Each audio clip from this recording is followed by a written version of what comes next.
دوستو آئیے اب سیدھے سیدھے آپ اسی سنجیدگی کے ساتھ اسی متانت کے ساتھ سنیے گا انشاءاللہ العزیز حضرت مولانا کا خطاب ہونے جا رہا میں 4 مصرع پڑھتا ہوں اور سیدھے سیدھے آج کے مقرر شعرا بیان تک پہنچنے کی کوشش کرتا ہوں. دیکھیے گا کہ حسن اور عشق کی تفسیر الگ ہوتی ہے کہ حسن اور عشق کی تفسیر الگ ہوتی ہے صفحے کی تحریر الگ ہوتی ہے کہ پھوٹتی رہتی ہے لفظوں سے صداقت کی مہک حضرت مولانا سرفراز کی تقریر الگ ہوتی ہے.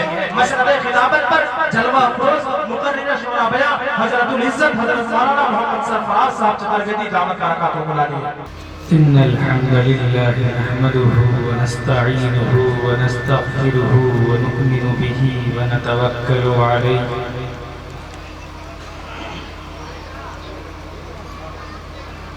ونعوذ بالله من شرور أنفسنا ومن سيئات أعمالنا من يهده الله فلا مضل له ومن يضلله فلا هادي له ونشهد أن لا إله إلا الله وحده لا شريك له ونشهد أن سيدنا ومولانا محمدا عبده ورسوله. أما بعد فأعوذ بالله من الشيطان الرجيم. بسم الله الرحمن الرحيم. لقد من الله على المؤمنين إذ بعث فيهم رسولا من أنفسهم يتلو عليهم آياته ويزكيهم ويعلمهم الكتاب والحكمة وإن كانوا من قبل لفي ضلال مبين.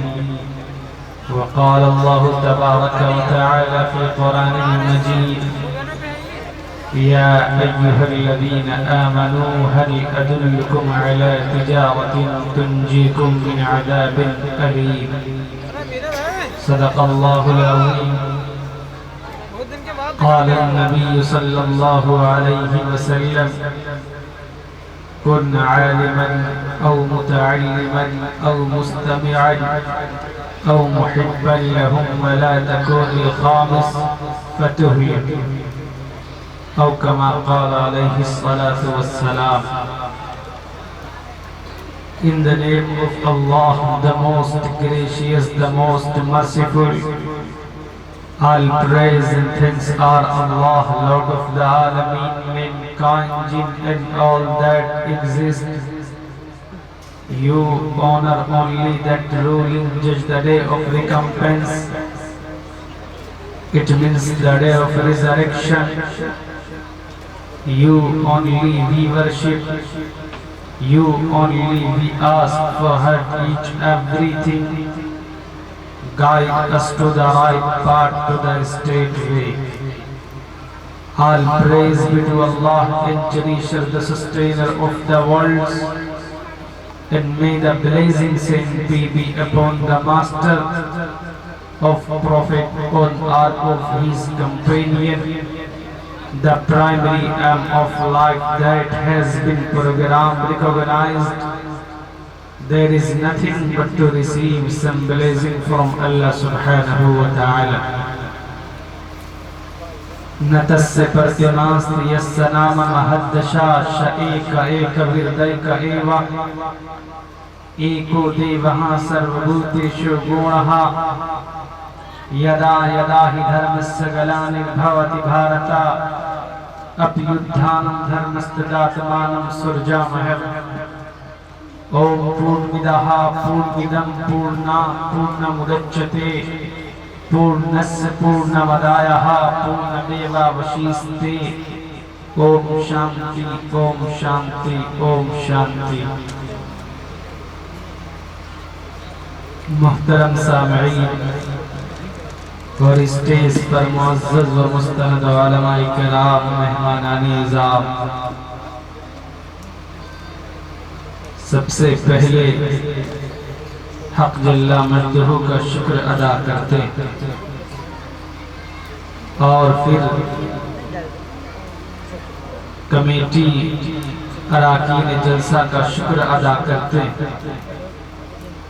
کہ انہوں نے اس گنہگار کو آپ حضرات کے سامنے آنے اور کچھ کہنے کا عظیم موقع عنایت فرمایا۔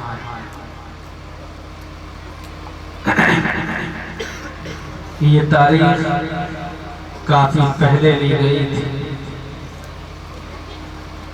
کافی رد و بدل کے بعد یہ ڈیٹ طے کیا گیا۔ ابھی کل ایک کھڑگپور کلکتہ کے پروگرام میں تھا، بڑی دشواریوں کے بعد آپ کے یہ پروگرام میں پہنچا۔ وہاں سے جب ہم نے سرچ کیا بائی ٹرین کہ کوئی ایسی ٹرین ہو جو وقت پر مجھے پہنچا دے، لیکن یہ پاسبل نہیں تھا۔ بائی فلائٹ کے ذریعے یہاں میری حاضری ہوئی، چونکہ ایک وعدہ کر چکا تھا، اس وعدے کو پورا کرنے کے لیے اور ایک دین کی غرض سے، بلکہ میرا کوئی اور پروگرام کینسل ہو جائے مجھے پرواہ نہیں، but it's my the great responsibility to participate for Islamic program۔ کہیں پر بھی اسلامک پروگرام ہوتا میری یہ کوشش رہتی ہے میں وہاں ضرور پہنچتا ہوں۔ پروگرام جس نظم و انتظام کے ساتھ چل رہا، عام طور پر جلسوں میں ایسا نظم اور ایسی ترتیب دیکھنے کو نہیں ملتی۔ صحیح بات یہ ہے کہ یہ اجلاس ایک مثالی جلسہ بن گیا۔ ابھی مجھ سے قبل مولانا کی تقریر، بڑی پرجوش ولولہ انگیز تقریر ہوئی، آپ سب نے سنا، بیٹھ کر وعدہ معاہدہ کیا۔ اگر ہم اس عہد و پیمان کا لحاظ کر لیں تو ہم یہ سمجھتے ہیں کہ ہمارے لیے بڑی خوش نصیبی کی بات ہوگی اور یہ اجلاس کامیاب ہوگا۔ اور اگر ہم نے اس عہد و پیمان کا لحاظ و خیال نہیں کیا تو ہم یہ سمجھتے ہیں کہ یہ ہمارے لیے بڑی محرومی کی بات ہوگی۔ اللہ کے نام پر، اللہ اور اللہ کے رسول کے نام پر عہد لے رہے ہیں اور ایک وارث نبی کے ذریعے لے رہے ہیں، اس کے باوجود اگر ہم لوگ اس پر قائم و دائم نہیں رہتے تو ہم یہ سمجھتے ہیں کہ یہ ہمارے لیے بڑا نقصان ہے۔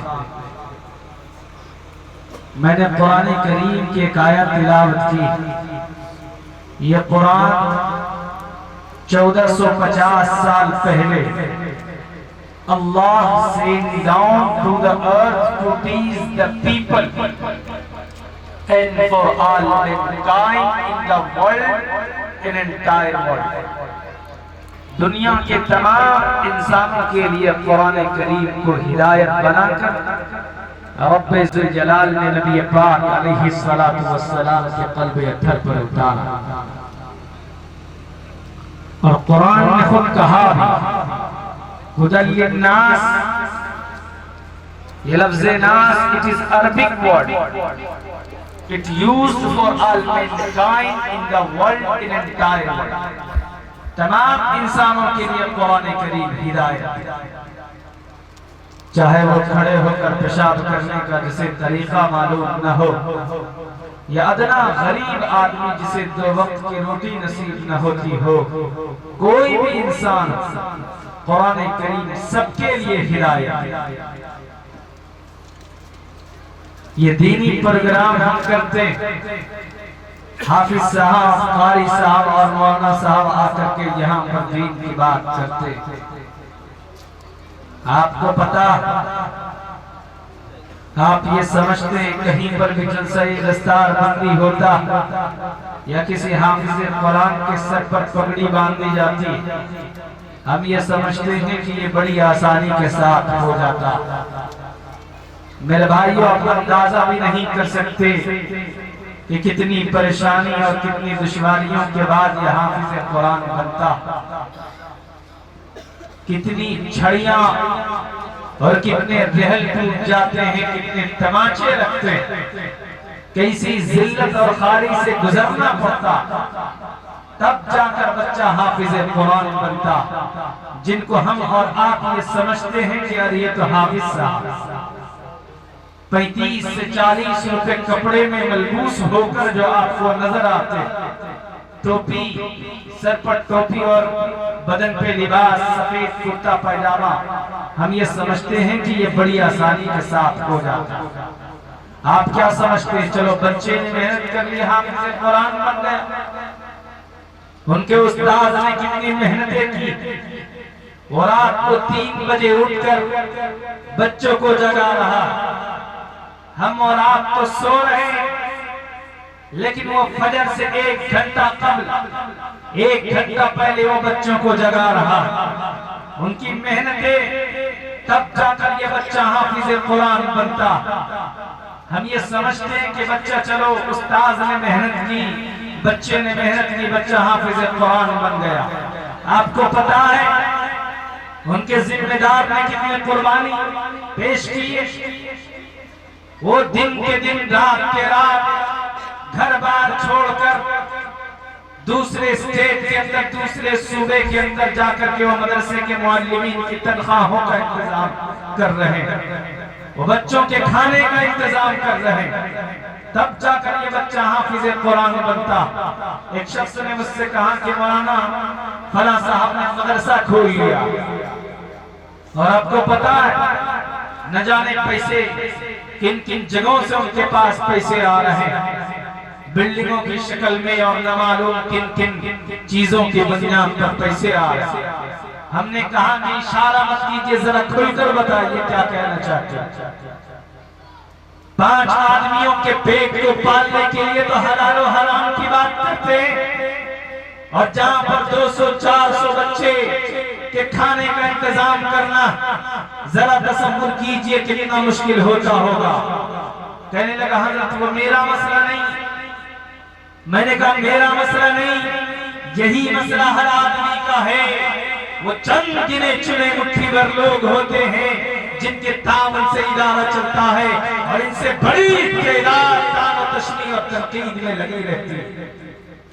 میرے بھائی میں اس لیے کہہ رہا ہوں کہ ایک حدیث، اتفاق سے ایک حدیث میرے سامنے سے گزری، میں نے پڑھا، جس میں نبی پاک علیہ السلام نے ارشاد فرمایا.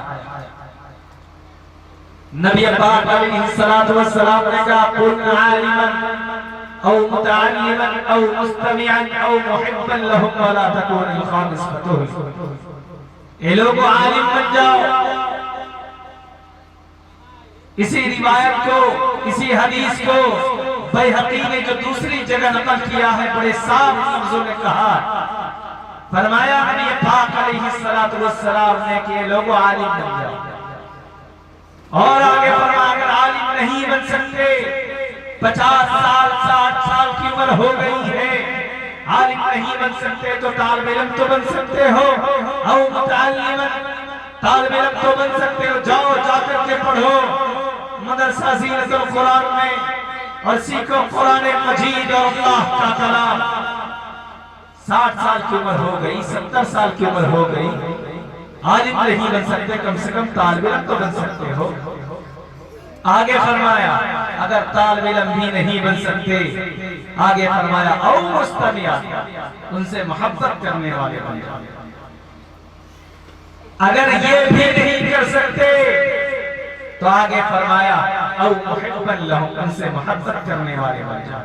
او مستمعا، ان کے ماننے والے بن جاؤ. او محبا لهم، ان سے محبت کرنے والے بن جاؤ.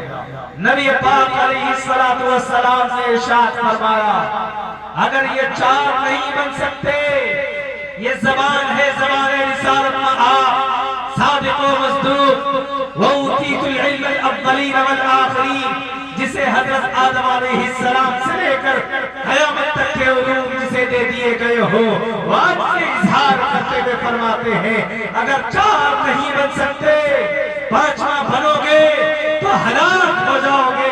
محمد کے دامن میں 5واں کوئی راستہ نہیں ہے، اگر 5واں بنو گے تو ہلاک ہو جاؤ گے۔ میرے بھائی کو اس مجلس میں بیٹھ کر کے محاسبہ کر، آنکھیں بند کر کے اپنے دل کے اندر جھانک کر دیکھو، کیا تم عالم ہو؟ کیا تم متعلم ہو؟ طالب علم ہو؟ کیا تم ان سے محبت کرنے والے ہو؟ کیا تم ان کے ماننے والے ہو؟ اگر نہیں ہو تو تمہارا اس دھرتی پر کوئی نام و نشان نہیں۔ یہ زبان ہے، زبان رسالت میں آپ کا ارشاد۔ میرے بھائی، قرآن کریم نبی پاک علیہ السلام کی حدیث، اس سے بڑی دولت دنیا کے اندر کوئی بھی چیز نہیں۔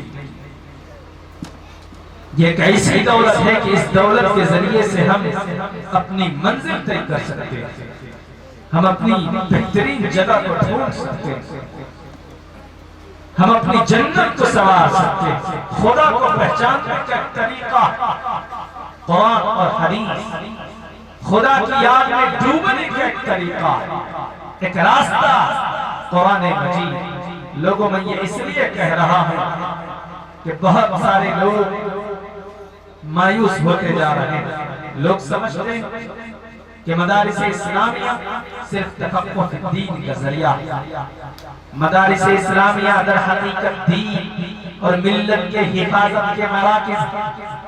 مدارس اسلامیہ نے اس ملک کے بسنے والے مسلمانوں کی تہذیب کی حفاظت کی، انہوں نے اس ملک کے بسنے والے مسلمانوں کے دین کی حفاظت کی۔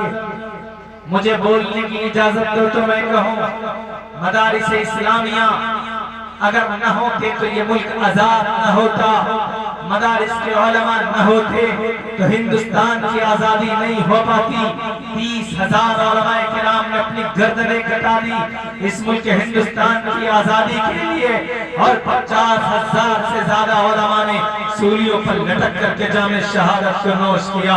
کچھ غدار لوگ آتے، کچھ نفرت پرست فرقہ پرست لوگ آتے جو انہی مدارس کے نمائندہ علماء سے سند اور سرٹیفکیٹ مانگی جاتی ہے، ان سے سند کی بات کہی جاتی ہے۔ میں ان جاہلوں سے اسٹیج سے کہہ دینا چاہتا ہوں، لوگوں اگر تمہیں تاریخ معلوم نہ ہو پہلے پڑھ لو پھر بولو، سوچ لو سمجھ جاؤ اور پھر کسی بات کے بولنے کی جرات کرو۔ تمہیں معلوم نہیں ہے 1857 کے بعد اور 1857 سے پہلے تم کہیں پر نظر آ رہے ہو تو وہیں کاسالیسی، تملک بازی اور انہی RSS کے لوگ، اور آج وہی لوگ کے سامنے تم پھر رہے ہو، اور آج اپنے طاقت میں کے نشے میں غرور میں آ کر تم یہ سمجھتے ہو کہ یہ ملک ہندوستان ہمارا نہیں، یہ ملک ہندوستان ہمارا، یہ ہم سب کا مشترکہ وطن ہے۔ یہ ہمیں بھی معلوم ہونا چاہیے، امت کو بھی معلوم ہونا چاہیے، امت کی نئی نسل کو یہ سبق، یہ پیغام صبح شام اپنے گھروں میں دیا جانا چاہیے۔ لوگوں، اس ملک کے تم کرائے دار نہیں ہو، اس ملک کے تم حصے دار ہو۔ یہ جملہ رٹا دو اپنی اولاد کو تاکہ ان میں جرأت باقی رہے، ہمت باقی رہے، حوصلہ باقی رہے۔ لوگوں میں یہ اس لیے کہہ رہا ہوں کہ لوگ مایوس ہوتے جا رہے ہیں، عوام کو درکنار، خواص میں مایوسی آتی جا رہی ہے، علماء میں مایوسی آ رہی ہے، قائدین کی صفوں میں مایوسی چھاتی چلی جا رہی ہے۔ لوگوں مایوسی کا شکار نہیں ہونا۔ یاد کیجئے امیر شریعت رابع مولانا منت اللہ رحمانی اور امیر شریعت رابع صاحب مولانا ولی رحمانی رحمت اللہ علیہ، سید ارشد مدنی، ان سب حضرات کی وہ قربانی ہے۔ آپ یاد کیجئے یہ وہ چٹائی ہے جہاں سے جرأت کی، عظیمت کی، حوصلوں کی للکار کی آواز اس ملک کو دیا گیا ہے۔ آپ یاد کیجئے، تاریخ یاد نہ ہو نوٹ کیجئے، نسبندی کا زمانہ فتاوی اگر بولتا ہے تو خانقاہ کا سجادہ نشین مولانا منت اللہ رحمانی آواز لگاتا ہے، اور بہار ہی نہیں ملک ہندوستان بھر میں اور دلی کے اندر اسے سہم جاتا ہے۔ دلی، پورا دلی، اندرا گاندھی جیسی عظیم طاقتور، اندرا گاندھی جیسی حکومت حرکت میں آ آ جاتی ہے، پریشان ہو جاتی ہے، ملک کا نقشہ بدلتا ہے، نسبندی کے خلاف قانون تو پاس کرنا چاہے لیکن نہیں ہوتا۔ یاد کیجئے تاریخ معلوم نہ ہو، مولانا ولی رحمانی رحمت اللہ علیہ 3 فروری 2002 کو انہی مدارس اسلامیہ ناموس مدارس اسلامیہ کنونشن جامعہ رحمانی میں بلا کر ملک کے بڑے بڑے قائدین علماء صلحاء کو بلا کر سماج کے باعث طبقے کو بلا کر سیاسی لیڈران کو بلا کر سماج کے باعث طبقے کو بلا کر واجپئی جی کو یہ پیغام دے دیا تھا کہ واجپئی جی بہت کر نہ بولا کیجئے کہ دہشت گردی مدرسے میں ہے، ایک مدرسے کا نشان آپ بتا سکتے ہیں، وہ نہیں بتا سکے۔ اٹل بہاری واجپئی جی نے اپنے بیان کو بدلا اور تہندو ٹائم میں وہ بیان شائع ہوا، دنیا نے دیکھا اس درویش عالم ربانی اس مخلص قائد دولہ کے آواز پر ملک کا نقشہ بدلا ہے۔ لوگوں یقین جانیے، چلے گئے امیر شریف رابع اور صاحب، چلے گئے حسین حسن مدنی، چلے گئے مولانا فضل خیر آبادی، سب کو جانا ہے کائنات کا نظام نہیں ٹکنے والا، یہ چلتا رہے گا۔ ضرورت اس بات کی ہے کہ ہم مسلمان قرآن کریم کی تعلیمات کو جتنا ہو سکے ہم خود بھی عمل کریں اور دوسروں کو بھی بتائیں کہ اسلام کہتے کس کو ہے، قرآن کا مشن کیا۔ آج جن فرقۂ ذات لائے جن تنظیم کو ہم مسلمان برا بھلا کہتے، شاید آپ مسلمانوں نہیں جانتے وہ زمینی سطح پر کتنے مضبوط، وہ اپنے جھوٹے خدا کے کتنے بڑے دل دادا، کتنے بڑے دیوانے جن کا کوئی وجود نہیں اس دھرتی پر اور اس دھرتی سے اٹھ کر 7ویں آسمان پر نہیں۔ آپ کا تو مسلمانوں پھر بھی کلمہ ہے، آپ کا تو نبی وہ ہے جن کا ذکر دنیا کے تمام دھرم شاستروں کے اندر موجود ہے۔ آپ کو تو گرو ہونا چاہیے اپنے آپ کو مسلمان ہونے پر۔ We must be proud to be a Muslim because we are Muslim۔ کیوں؟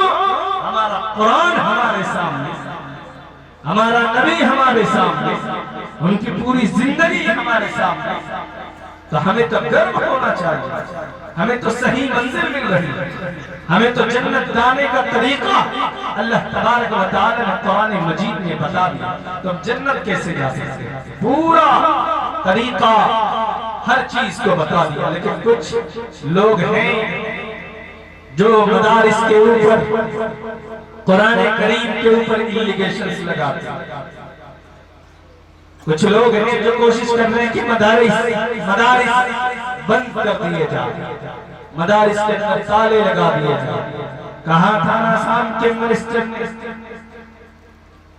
کہ جتنے بھی گورنمنٹ کے اندر مدارس ہیں، گورنمنٹ کے اندر جو جتنے بھی مدارس ہیں ان سب میں تالے لگا دیے جائیں۔ کیوں بھائی؟ تم بہت بولتے ہو کہ مدرسے کے اندر دہشت گردی کی تعلیم ہوتی، تم بہت بولتے ہو کہ مدرسے کے اندر جہاد کی بات کہی جاتی، تم بہت بولتے ہو کہ مدرسے کے اندر جتنے بھی مدارس کے پڑھانے والے علماء یا حفاظ کرام ہیں ان سب کا لنک کہیں نہ کہیں جہاد سے جڑا ہوا، تم بہت بولتے ہو۔ اچھا کیا ہے مدرسے کے اندر، کیا پڑھائی ہوتی ہے جناب؟ کیا پڑھایا جاتا ہے مدرسے کے اندر جو تمہیں اتنی تکلیف ہوتی ہے کہ جتنے بھی مدارس ہیں سب میں تالے لگا دیے جائیں؟ تمہیں پریشانی کیا اس چیز کی پڑھائی ہوتی ہے مدرسے کے اندر؟ مدرسے کے اندر تو قرآن کریم کی تعلیم ہوتی ہے۔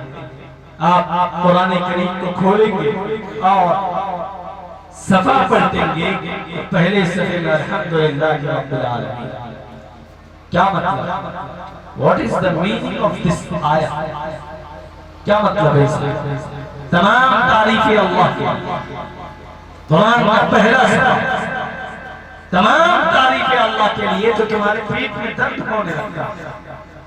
اچھا ہمارے قرآن میں ہے الحمدللہ رب العالمین، تو تمہارے پیٹ میں درد ہونے لگتا، اور وہیں پر رگ وید کا پہلا منتر اگنی میڑے جہاں پر کہا گیا کہ تمام تعریفیں اس پرماتما کے لیے جس نے زمین آسمان کو بنایا، رگ وید کا پہلا منتر یہ کہتا، اس میں تو تمہارے پیٹ میں درد نہیں ہوتا ہے منسٹر صاحب، لیکن ہمارے مدرسے کے اوپر آپ ایلیگیشنز لگاتے ہیں جناب کے مدرسے کے اندر جہاد کی بات کہی جاتی ہے.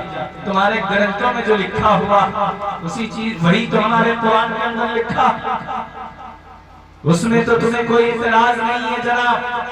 ہم اپنے قرآن کریم کی تعلیمات کو لوگوں کے سامنے بیان کریں تو تمہارے پیٹ میں درد ہونے لگتا. اچھا یہ بتاؤ کہ آج تک کسی مدرسے کے اندر سے کسی مکاتب سے کوئی بم یا پھر کوئی بارود بنانے کی چیز یا پھر AK-47 ملا ہو؟ نہیں ملا. نہیں دکھا سکتے تو کیوں؟ اس لیے کہ مدارس کے اندر جہاد نہیں بلکہ انسانیت کی پڑھائی ہوتی ہے. مدارس کے اندر جہاد کی ٹریننگ نہیں دی جاتی. مدارس کے اندر بتایا جاتا کہ اگر تمہارا پڑوسی بھوکا سویا ہو تو اس کے کھانے کا انتظام کرو یا اسے کھانا کھلانا. مدارس کے اندر اس چیز کی پڑھائی ہوتی ہے. اگر تمہیں تاریخ معلوم نہ ہو منسٹر صاحب تو جاؤ جا کر دیکھو انڈیا گیٹ کے در و دیوار پر آج بھی 65,000 فریڈم فائٹر آف مسلم کا نام لکھا ہوا. اس دیش کو آزاد کرانے والے کون تھے؟ یہ مسلمان تھے. اگر تمہیں تاریخ معلوم نہ ہو مسلمانوں کی تو جاؤ جا کر کے پڑھ لے. یہ مدارس میں پڑھانے والے علماء صلحاء آپ کو یاد ہوگا بہت سارے لوگوں کو یا بہت سارے لوگوں نے کم از کم پڑھا ہوگا 1947 کا زمانہ. 1947 میں کون رہبری کرتے نظر آ رہے ہیں؟ اچھا ایک اور بات 1857 کے جہاد فراسی کا چیف کمانڈر کون؟ مولانا قاسم نانوتوی رحمۃ اللہ علیہ. اور اس کا امیر جہاد کون؟ حاجی امداد اللہ مہاجر مکی رحمۃ اللہ علیہ. اور آگے چلیے ہر سب کے اندر یہی زمانہ. کون رہبری کرتے نظر آ رہے ہیں دلی کی جامع مسجد میں کھڑے ہو؟ اور کون نظر آ رہے ہیں آگرہ میں؟ اور کون نظر آ رہے ہیں سہارنپور میں؟ اور کون نظر آ رہے ہیں دیوبند میں؟ اور کون نظر آ رہے ہیں منگیر کی سرزمین پر؟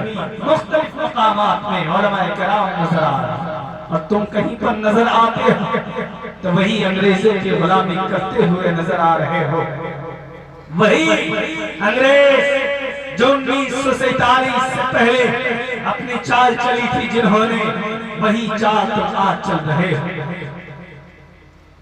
آج ہمارے مدارس کے اوپر انڈیگیشنز بہت ساری چیزوں میں ٹوپی اور داڑھی جہاں دیکھ لیا جاتا ہے جناب پتہ نہیں کیا کیا کرنے لگتے ہیں. اب ایک بریلوی مکتبہ فکر کا ایک عالم دین مولانا سلمان اظہری صاحب ATS والوں نے گرفتار کر لیا تھا, بعد میں چھوڑا, پھر کسی FIR کے تحت پھر اس کو اندر کر دیا گیا, پھر 5 دن کے ریمانڈ میں لے لیا گیا. سوال و جواب کیا جا رہا ہے. کیا پوچھا جا رہا ہے؟ مولانا آپ نے کس کا اپمان کیا؟ آپ نے کس دھرم کا ٹارگیٹ کیا؟ آپ نے اپنے اشعار کے اندر جو آپ نے جو کہا ہے کتوں سے آپ نے تعبیر کیا ہے. آپ نے اپنے اشعار کے اندر کہا کچھ دیر کی خاموشی ہے پھر شور آئے. آج کتوں کا وقت ہے کل ہمارا دور ہے. آپ نے کس دھرم کو آپ نے ٹارگیٹ کیا؟ بتائیے. سوال و جواب کیا جا رہا ہے. کیوں؟ مولانا صاحب ہے نا اسلام کی تبلیغ کرنے والا, مدرسے میں پڑھانے والا, قرآن مجید کو پڑھنے والا. اس لیے ان کو گرفتار کر لیا گیا صرف اس بنیاد پر مسلمانوں کہ وہ ایک مسلمان. یہ نہیں دیکھا ATS والوں نے کہ دیوبندی ہے, بریلوی ہے, اہل حدیث ہے, کیا ہے. یہ نہیں دیکھا, پوچھا بھی نہیں, بلکہ ایک مسلمان ہونے کی بنیاد پر ٹارگیٹ کیا. ایک مسلمان. اگر مفتی صاحب نے کہا ہے تو کوئی غلط نہیں کہا. بیٹیوں کی عزت کو جو لوٹتے ہیں اور عزت کے ساتھ کھلواڑ کرتے ہیں, اگر انہیں کتا کہا ہے تو کوئی غلط نہیں کہا. اگر کتوں سے تعبیر کیا تو کچھ غلط نہیں بولا میرے جو. سوال کرنا چاہیے گجرات میں کے سوالوں سے کہ آپ کی ہتھکڑی اتر پردیش کے بہت سارے ایسے لیڈر ہیں جو بہت بھوکتے ہیں کتے کی طرح، تو وہ بھوکتے ہیں، ان کے ہاتھ میں تو ہتھکڑی نہیں لگتی آپ کی، لیکن جو ایک امن پسند اور انسانیت کی بات کرنے والا کوئی ٹوپی اور داڑھی والا نظر آ جائے فوراً گرفتار کر لیتے ہیں جناب۔ لیکن بڑے تعجب کی بات یہ ہے کہ آج ہمارے قوم کے اندر بھی کمزوری آ گئی۔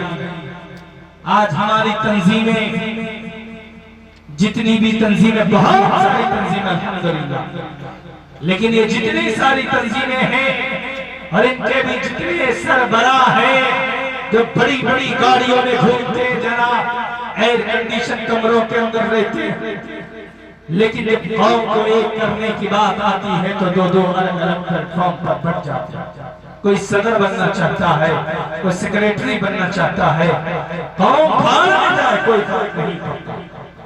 یہ قوم کمزور نہیں ہے، ان کی سوچ کمزور ہو گئی ہے، ان کے قیادت کرنے والے لوگ لولے اور بہرے ہو گئے۔ کیوں؟ جھارکھنڈ کی سرزمین پر تبریز کو مار دیا جاتا، ان کا کیس لڑنے والا کوئی نہیں۔ سیتامڑھی کی سرزمین پر 82 سال کے بیچارے بوڑھے آدمی کو موبلنچی کر دیا جاتا، جناب کوئی کیس لڑنے والا نہیں ہمارے قوم کے اندر۔ ہمیں ایک نون مسلم وکیل کو ہائر کرنا پڑتا۔ ہمارے قوم کا بچہ کیوں نہیں لویل ہے؟ ہمارے قوم کا بچہ کیوں نہیں جد بنتا؟ ہمیں ایک نون مسلم وکیل کو ہائر کرنا پڑتا ہے ہمارے کیس کو لڑنے کے لیے۔ ہماری کوئی تنظیمیں جو بڑی بڑی تنظیم ہے لڑنے کے لیے تیار نہیں، ایک غیر مسلم کو ہمیں ہائر کرنا پڑتا۔ کوئی بھی کیس ہو، پردے کے اوپر کوئی کیس آ جائے، دیودت کاوت ہمارا کیس لڑے گا۔ جو پردے کی فضیلت کو نہیں جانتا، ان کے وجود کو نہیں جانتا، وہ ہمارا کیس لڑے گا۔ کیوں نہیں ہمارے قوم کا بچہ پڑھتا؟ ہمارے قوم کے اندر ایک چیز بڑی مہلک بیماری ہے، وہ یہ ہے کہ ایک دوسرے کی پلنگ ڈاؤن۔ کوئی اگر آگے بڑھنا چاہے اس کو ہم پیر پکڑ کر کے کھینچتے ہیں، یہ کیسے آگے بڑھنا؟ نہیں بڑھنا چاہیے، ہم اس کو پلنگ ڈاؤن پیچھے کھینچتے ہیں۔ ایسا نہیں ہونا چاہیے، اتحاد ہونا چاہیے، مضبوطی ہوگی اتحاد۔ آپ دیکھتے چلے جائے، جس زمانے کی تاریخ اٹھا کر کے دیکھ لیں، جو قوم میں اتحاد ہوئی نا، وہ قوم ایک اونچے استمب پر پہنچی، اور جو قوم پچھڑ گئی، منتشر ہو گئی، وہ قوم ٹوٹ گئی، کاٹ دیے گئے، لاشیں بچھا دی گئی، کوئی پوچھنے والا، کوئی دیکھنے والا نہیں۔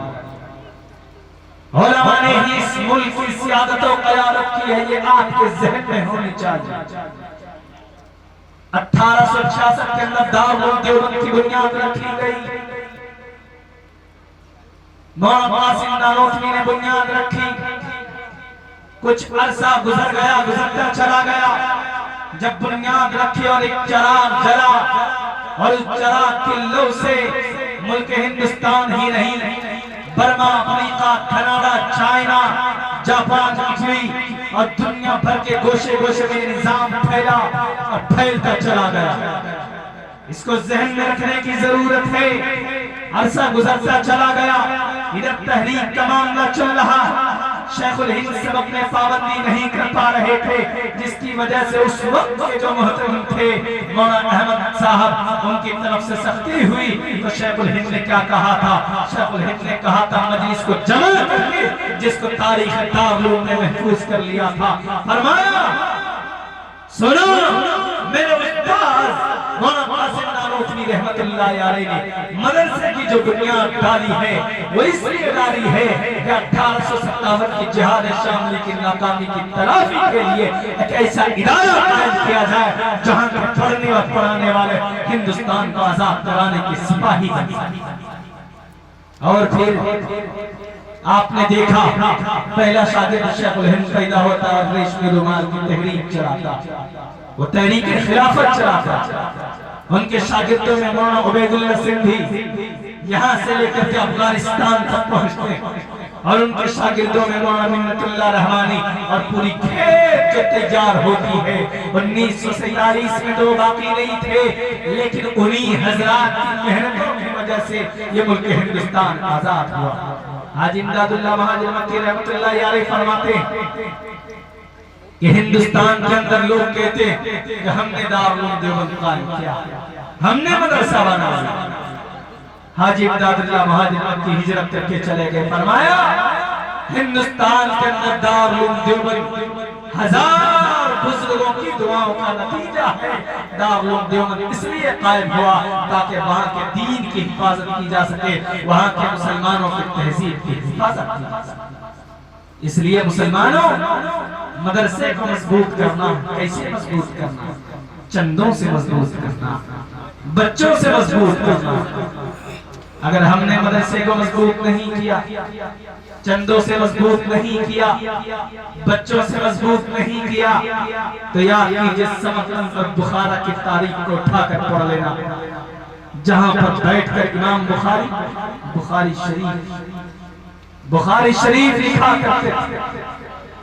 صاحب شرح عقائد انصفی بیٹھ کر جہاں پر شرح عقائد لکھے، صاحب ہدایہ لکھی گئی، آج وہاں پر اللہ کا نام لینے والا بھی کوئی نہیں ہے۔ اس لیے کہ جب مدارس پر بلڈوزر چلے، خانقاہوں پر بلڈوزر چلے، تو اس پر آواز لگانے والا کوئی نہیں، آواز بلند کرنے والا کوئی نہیں، کاٹ دیے گئے سمندر کے اندر ڈال دیے گئے۔ اتحاد نہیں تھا، کیا وہ لوگ نماز نہیں پڑھتے تھے؟ نماز بھی پڑھتے تھے، زکوٰۃ بھی ادا کرتے تھے، لیکن جو ایک بڑی مہلک بیماری تھی جو آج انڈین مسلم کے اندر موجود ہے، میرے بھائی سمجھنے کی ضرورت ہے اور سمجھنے کا صرف پھیر ہے۔ کہنا یہ چاہتا ہوں کہ ہم یہاں پر آج محمد رسول اللہ کی محبت میں جمع ہوئے، دین کی نسبت سے جمع ہوئے، یہاں سے ہم نے کچھ حاصل کر کے جانا۔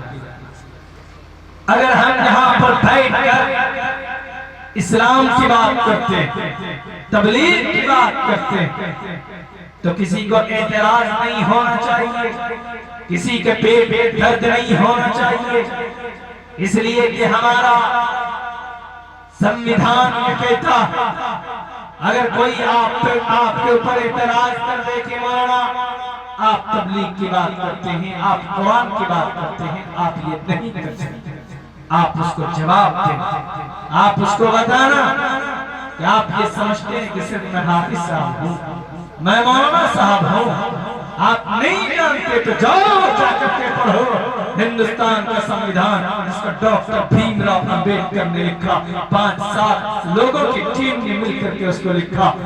کیا لکھا گیا؟ آرٹیکل نمبر 19 اٹھا کر کے پڑھ لیجئے، freedom to speech, all citizen shall have the right. اگر ہندوستان کے اندر کسی بھی دھرم کا لوگ ہو، اگر وہ کچھ بولنا چاہتا تو ہندوستان کا سمویدھان اس کو اجازت دیتا۔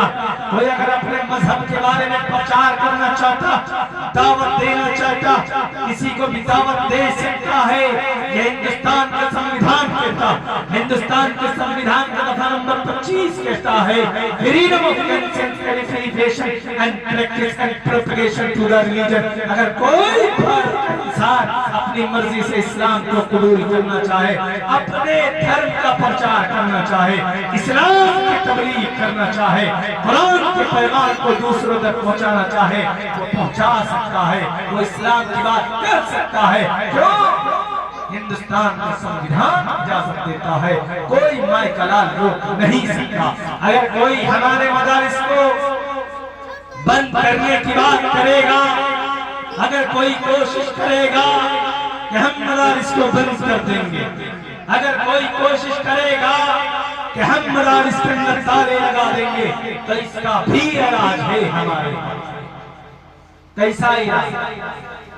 ہم اپنے پیٹ پر پتھر باندھ کر 2 روٹی کھانے کے بجائے 1 روٹی کھائیں گے اور 1 روٹی بچا کر کے ہم اپنے مدرسے کو مضبوط کریں گے، علماء کرام کے اوپر پیسے خرچ کریں گے تاکہ دین باقی رہے، شریعت باقی رہے، اسلام باقی رہے۔ یہ طریقہ ہونا چاہیے، آپ کو معلوم ہونا چاہیے محمد رسول اللہ اس دھرتی پر جب آئے اسی دین کے لیے، تبلیغ کے لیے کتنی محنت کی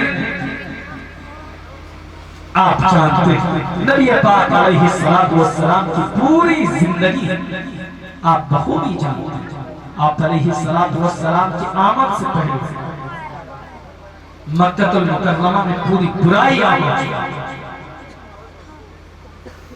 انسانیت کے قاتل بن چکی، انسانیت کے اندر درندگی پیدا ہو گئی، انسانیت بھول گئی تھی کہ انصاف کیا ہوتا، اور انسانیت بھول گئی تھی کہ درد کیا ہوتا، اور انسانیت ان ساری چیزوں کو بھول گئی تھی۔ ایک باپ اپنے لختے جگر کو قتل کر دیتا، ایک بھائی دوسرے بھائی کو قتل کر دیتا، ایک قبیلہ دوسرے قبیلے کو قتل کر دیتا، ایک باپ اپنی بیٹی کو زندہ زمین میں دفن کر دیتا۔ مجھے یاد پڑتا مورخ اسلام مولانا عبدالماجد دریابادی رحمت اللہ علیہ تحریر کرتے، عرب کی سرزمین پر ایک بادشاہ رہتا تھا جس کا نام عمر تھا۔ عمر کی لڑائی، عمر کا جھگڑا قبیلہ بنو تمیم سے ہوا۔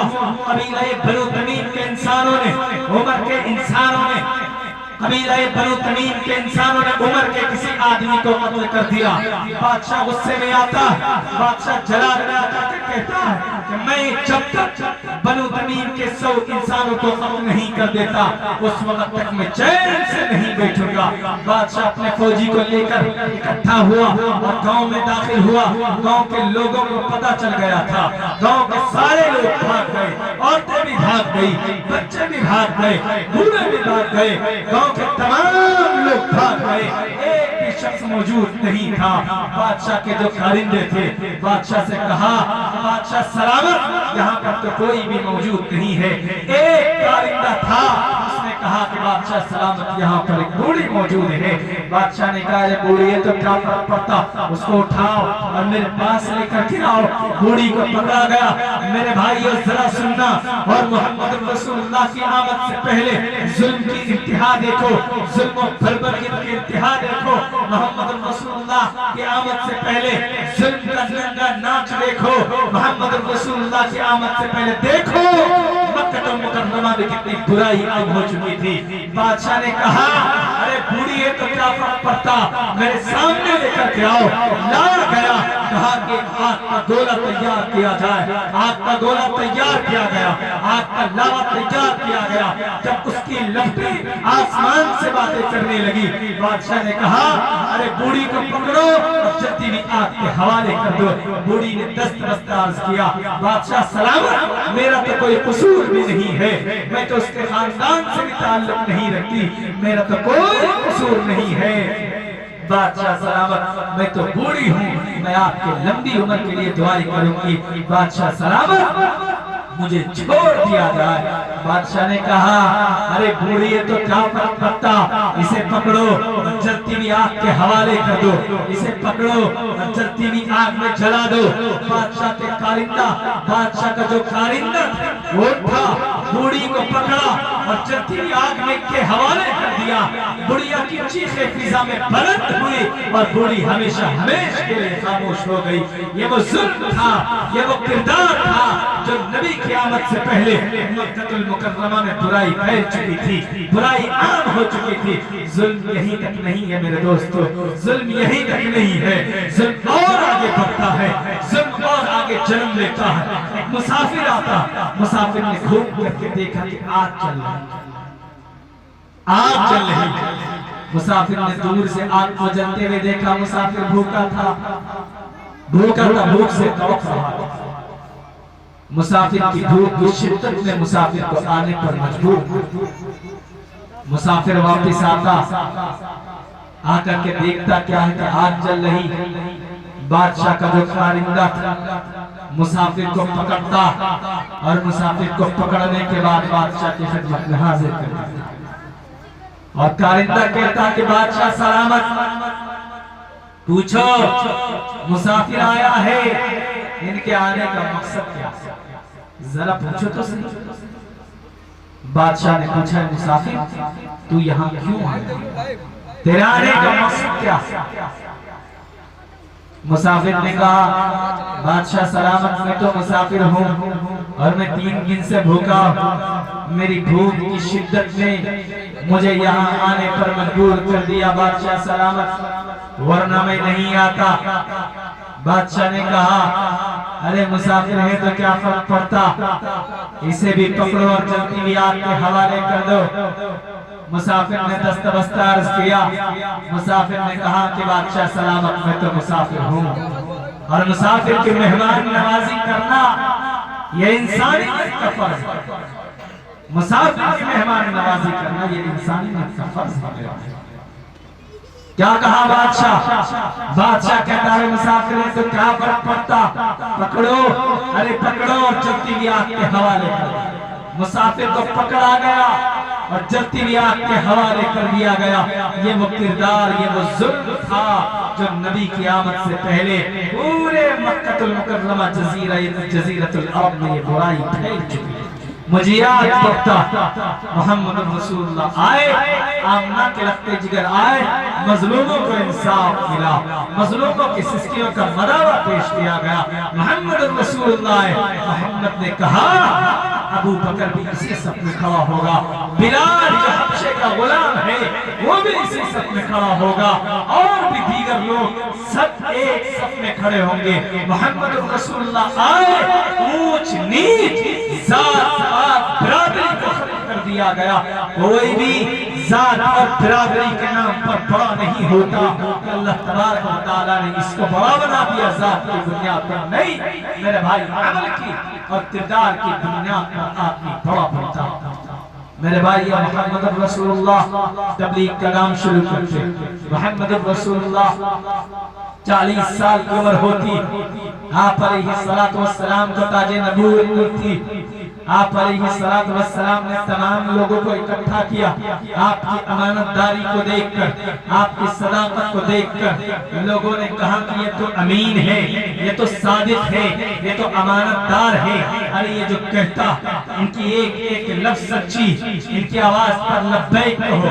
تمام لوگوں کو اکٹھا کیا، محمد رسول اللہ نے ایک سوال کیا، اے لوگوں بتاؤ کہ میں کون ہوں؟ کہا کہ آپ محمد ہیں۔ اے لوگوں بتاؤ اگر میں تم سے یہ کہوں اس پہاڑ کے پیچھے ایک لشکر ہے جو تم کو تباہ و برباد کر دے گا، تم میری بات کو مانو گے؟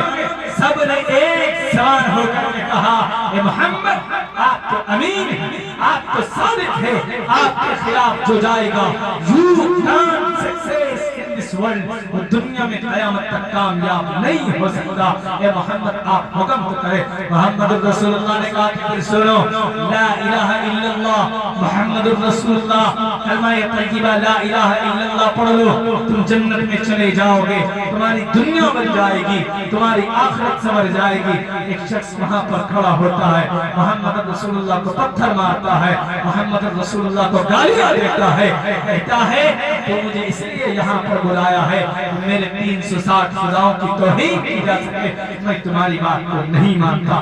ایک سلسلہ شروع ہوتا ہے، وہاں سے تبلیغ شروع ہوتی ہے، اور پھر 23 سال کی قلیل مدت کے اندر قرآن کریم نازل ہوتا ہے۔ قرآن کریم کا اچھا پہلا وقت اقرأ بسم ربک الذی خلق، آپ علیہ السلام غار میں چلے جاتے، اللہ کے ذکر میں فکر میں لگے رہتے۔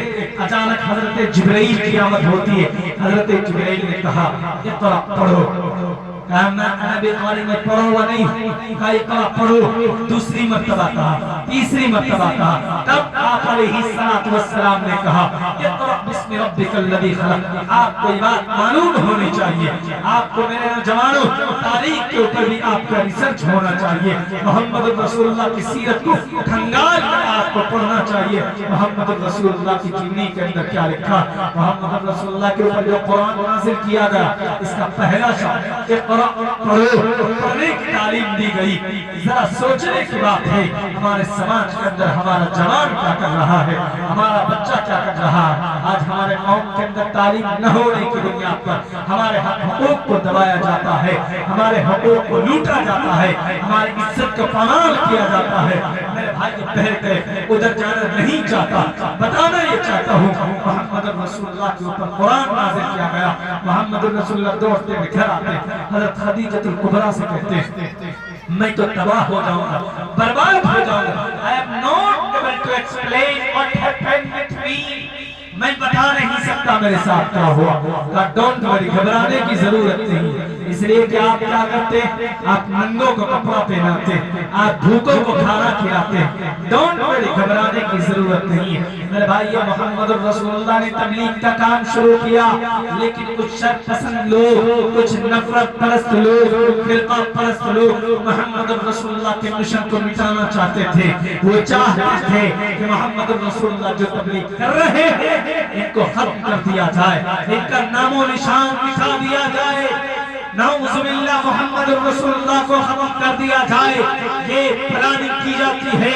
میرے بھائیو، آپ علیہ السلام جب سجدے میں جاتے ہیں، آپ کی گردن پہ اوجری ڈال دیتا ہے ظالم راکشس کی اولاد۔ محمد رسول اللہ تڑپتے ہیں، اور آج بھی وہی تاریخ ہندوستان کے علماء کے ساتھ کیا جا رہا ہے، ہندوستان کے مسلمانوں کے ساتھ کیا جا رہا ہے۔ کہیں پر بھی کوئی مسلمان کسی دھرم کا پرچار کرتا ہے، یا کہیں پر کوئی مسلمان لا الہ الا اللہ محمد رسول اللہ کی تبلیغ کرتا ہے، کہ ہاتھ میں ہتھیلی ڈال کر ان کو جیل کی سلاخوں کے اندر ٹھوس دیا جاتا ہے، ان کے اوپر یورپی قانون لگا دیا جاتا ہے۔ میں پوچھنا چاہتا ہوں جاہلوں سے، میں پوچھنا چاہتا ہوں کرسی اقتدار پر بیٹھنے والے لوگوں سے، ارے جو اس دیش کے لیے امن و شانتی کی دعا کرتا ہے، جو رات کو 2 بجے اٹھ کر اس دیش کے لیے دعا کرتا ہے کہ اللہ اس دیش کے لیے امن و شانتی کر دے، اس دیش کے اندر امن کا ماحول قائم کر دے، تم اس کے پیٹ میں چھری گھونپ کر، تم اس کے پیٹ میں چھری کو گھونپ کر تم مار دیتے ہو، قتل کر دیتے ہو۔ بتاؤ تمہاری انسانیت کہاں چلی گئی، تمہاری وفاداری کہاں چلی گئی؟ جن لوگوں نے تمہیں چنا اور اپنے ووٹوں سے تمہیں کامیاب کیا، کرسی اقتدار پر بٹھایا، آج تم انہیں لوگوں کے ساتھ غداری کر رہے ہو۔ اس لیے میں کہنا چاہتا ہوں، اٹھو لوگوں، غلامی کی زنجیروں کو توڑ کر باہر نکلو، اور دیکھو آپ کا مسیحا کون ہے، کون آپ کے لیے کام کر رہا ہے، اور کون آپ کے حق کی بات کرتا ہے، اور کون آپ کے صحیح معنی میں آپ کے انصاف کے لیے لڑتا ہے، آپ کے دین کی بات کرتا ہے، چاہے وہ زمینی سطح پر ہو یا زمینی سطح سے اٹھ کر کرسی اقتدار پر بیٹھنے والے لوگ ہوں، کوئی بھی ہو۔ آپ سوچئے، آپ غور کیجئے، ذرا دیکھئے، اٹھ کے کھڑے ہو کر کے ذرا دیکھئے کون آپ کے لیے کام کر رہا ہے، ان کو مضبوط بنائیے۔ مسلمانوں، ہر برادری کے ایک تنظیم، ہر برادری کے لوگوں میں ایک بڑا لیڈر، بتاؤ ذرا مسلمانوں کا لیڈر کہاں ہے؟ مسلمانوں کا رہبری کرنے والا، مسلمانوں کے رہبر کہاں ہے؟ یہ قوم 35 کروڑ کی تعداد ہے، 35 کروڑ، کمزور نہیں ہے۔ ہم چاہیں گے تو بہت بڑی بڑی یونیورسٹی بنا سکتے ہیں، میڈیکل کالجز بنا سکتے ہیں۔ یہ قوم کمزور نہیں ہے میرے بھائیوں، ہماری سوچ کھوکھلی ہو چکی ہے، ہماری سوچ کے اندر گندگی بھری ہوئی۔ ہمیں محمد رسول اللہ کو فالو کرنا چاہیے، تو نئی جوانوں سلمان خان کو فالو کرتے، شاہ رخ خان کو فالو کرتے، جبکہ ہمارا آئیڈیل، ہمارا ہیرو کون؟ محمد رسول اللہ، جن کی راتیں امت کے مانگنے میں گزر گئی اور جن کے دن امت کے مانگنے میں گزر گئے، بسر ہو۔ اگر مسجد نبوی کی دیوار سے پوچھا جائے، اے دیوار تو بتا نبی اس امت کے لیے کتنا رو، تو وہ دیوار بتا نہ سکے، بتانے سے عاجز رہ جائے۔ مسجد نبوی کی زمین سے پوچھا جائے، زمین تو بتا محمد رسول اللہ اس امت کے لیے کتنا رو، تو یہ زمین پھٹ جائے، بتانے سے عاجز رہ جائے۔ محمد رسول اللہ پھر سرات پر چلے، اچانک چلتے چلتے رک جائے، پوچھا جائے گا لیکن کیوں؟ فرمایا مجھے امت کا خیال آیا، میں تڑپ، مجھے امت کا خیال آیا، میں لرز گیا۔ لاؤ، کہاں سے لاؤ گے ایسا نبی، اور کہاں سے لاؤ گے ایسا امام الانبیاء، اور کہاں سے لاؤ گے ایسا خاتم الانبیاء؟ نہیں لا سکتے۔ آپ علیہ السلام تبلیغ کے لیے گئے. کہاں؟ طائف کے لیے. جہاں پر گنڈوں نے وہاں کا جو بادشاہ تھا, وہاں کا جو ہٹلر تھا, انہوں نے کچھ گنڈے لگا دیے کہ جاؤ یہ شخص مجنون, یہ تو پاگل سا لگ رہا, توحید کی دعوت دینے آیا, کہتا ہے لا الہ الا اللہ محمد رسول اللہ پڑھ لو کامیاب ہو جاؤ گے. ارے کام کرو, ان کے پیچھے لگ جاؤ, ان کو مارنا, گالیاں دینا, پتھر برسانا. آپ علیہ السلام کے پیچھے لگ گئے. میرے بھائی آپ علیہ السلام کے لوگ پیچھے لگ گئے, پتھر برسانے لگے, گالیاں دینے لگے. آپ علیہ السلام خون سے لہولہان ہو گئے, ایک درخت کے نیچے آ کر بیٹھ جاتے ہیں. فوراً جبرائیل کی آمد ہوتی ہے. جبرائیل نے کہا اے محمد میں جبرائیل ہوں, جبرائیل مجھ سے بڑا طاقتور اس دھرتی کے اوپر رب ذوالجلال نے کسی کو پیدا نہیں کیا. میں جبرائیل ہوں, جبرائیل میرا ایک ہاتھ مشرق میں ہوتا ہے تو دوسرا ہاتھ مغرب میں ہوتا ہے. میں جبرائیل ہوں, جبرائیل مجھ سے بڑا طاقتور اس دھرتی پر رب ذوالجلال نے کسی کو پیدا نہیں کیا. آپ حکم تو کریں میں دونوں پہاڑوں کو ملا کر طائف والوں کو پیس کر رکھ دوں گا. لیکن محمد رسول اللہ کا جواب تھا, محمد رسول اللہ نے کہا جبرائیل تو یہ بھول گیا انا رب العالمین. قرآن کریم میں رب نے فرمایا انا رب العالمین کہ میں اس دھرتی کا رب ہوں, لیکن محمد میں تجھے اس دھرتی کے لیے رحمت للعالمین بنا کر کے بھیج رہا ہوں. فرمایا وما ارسلناک الا رحمت للعالمین. What is the meaning of this ayah? کیا مطلب ہے اس آیت؟ ہم کیسے سمجھیں کیا علیہ السلام ہمارے لیے خیر خواہ؟ ہم کیسے سمجھیں کیا علیہ السلام بہت دعائیں کرتے گئے اس امت کے لیے؟ میرے بھائی یاد کیجئے 1,24,000 کم و بیش پیغمبر اس دنیا میں تشریف لائے, سب نے دین کی دعوت دی, توحید کی دعوت دی, سب نے تبلیغ کا کام کیا. لیکن بھائیو ذرا غور کرنے کی ضرورت ہے. آپ یاد کیجئے جن جن قوموں نے اپنے نبیوں کی نافرمانی کی ہے, آپ یاد کیجئے حضرت نوح علیہ السلام کی قوم نے نافرمانی کی, 6 مہینے کی سیلاب بھیج کر پوری قوم تباہ و برباد کر دی گئی. حضرت زکریا علیہ السلام کی قوم نے نافرمانی کی, حضرت لوط علیہ السلام کی قوم نے نافرمانی کی, بارش کر دی گئی انگاروں کی, تباہ و برباد کر دی گئی قوم. جن جن قوموں نے اپنے نبیوں کی نافرمانی کی, زمین کو لٹا لٹا کر اللہ تبارک و تعالی نے ان کو تباہ و برباد کر دیا. لیکن قربان جو اس دھرتی کے ایمان والے مسلمانوں, آج ہم بڑے گناہ کرتے ہیں. ہمارے گناہ کا وجود اور ہمارے گناہ کا تصور, ہمارے گناہ کا جو وجود ہے وہ بنی اسرائیل کی قوم سے بھی بڑا ہوا ہے, قوم لوط سے بھی بڑھ کر ہمارے جرم ہے, ہمارے گناہ ہے. اس کے باوجود بھی اللہ تبارک و تعالی نے ہمیں نہیں مٹایا. یہ مطلب ہے وما ارسلناک الا رحمت للعالمین, کہ محمد رسول اللہ کے صدقے میں ہم سب بچے ہوئے.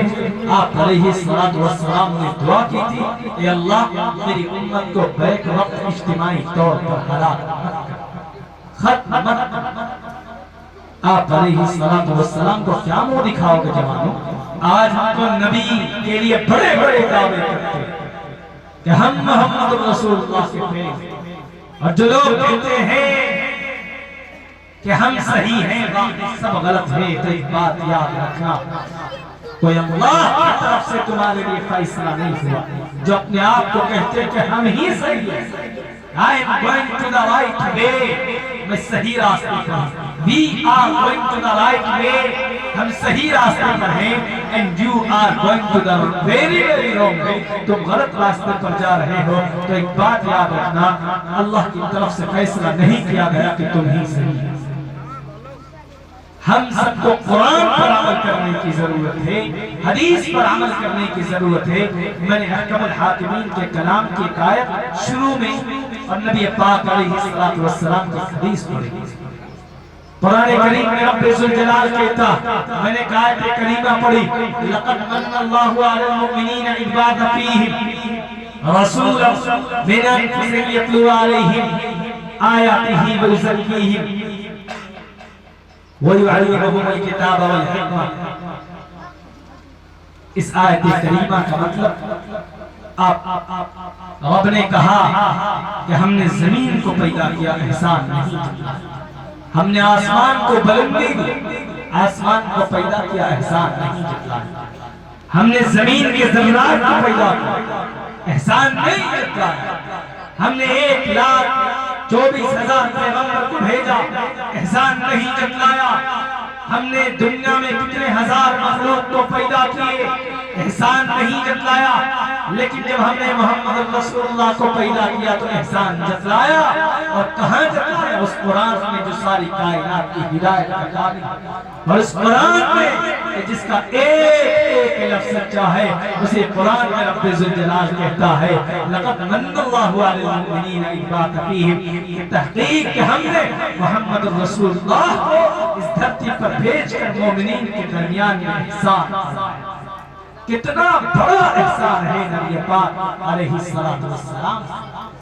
ایک واقعہ میرے ذہن میں آیا. آپ علیہ السلام مسجد نبوی میں تشریف فرما، حضرت عائشہ سے کہا کہ عائشہ مانگو کیا مانگتی؟ اماں عائشہ سے کہا کہ مانگو کیا مانگتی؟ عائشہ نے کہا کہ اچھا